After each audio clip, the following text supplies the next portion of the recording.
चल चल कर कर कर.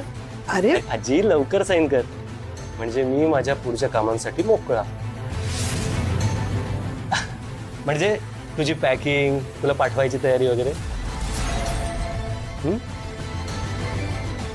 हो, पण मला पेपर्स नीट वाचून देशील की नाही? हा, अरे देवा, चष्मा माझा खोलीतच राहिला. तू एक काम कर, हे पेपर सगळे माझ्या खोलीत नेऊन ठेव.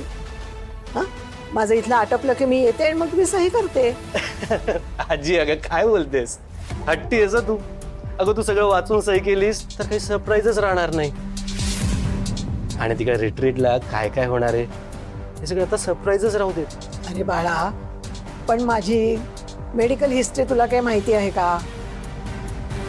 2003 मध्ये काय झालं आणि 2013 मध्ये काय झालं तुला माहित आहे का?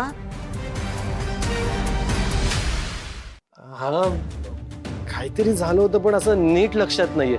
पण तू सांग ना, मी करतो. हा, 2003 मध्ये माझ्या एका गुडघ्याचं ऑपरेशन झालं आणि 2013 मध्ये दुसऱ्या गुडघ्याचं ऑपरेशन झालं.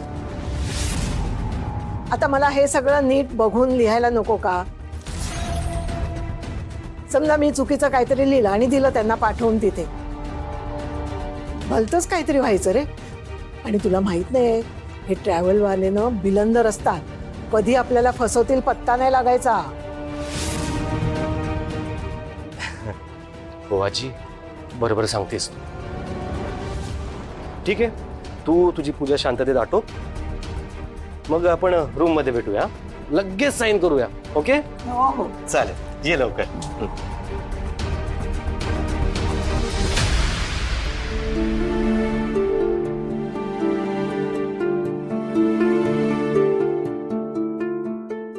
देवा, मी सुद्धा फसवाफसवीच करते, पण सगळ्यांच्या भल्यासाठीच ना. मला माफ करशील ना?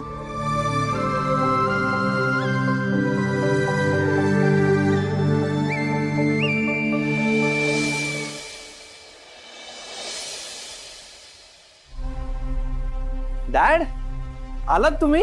हे काय करताय? आल्या आल्या कामाला लागलात? अहो, चेहरा बघा तुमचा, किती थकलात तुम्ही. मला माहितीये ना, तिकडे दिल्लीत सुद्धा 1 मिनिट आराम केला नसणार तुम्ही. चला उठा, इकडनं आराम करा. अहो डॅड, डील क्रॅक झाली ना, एवढं कसलं टेन्शन घेतलंय आता? चला उठा.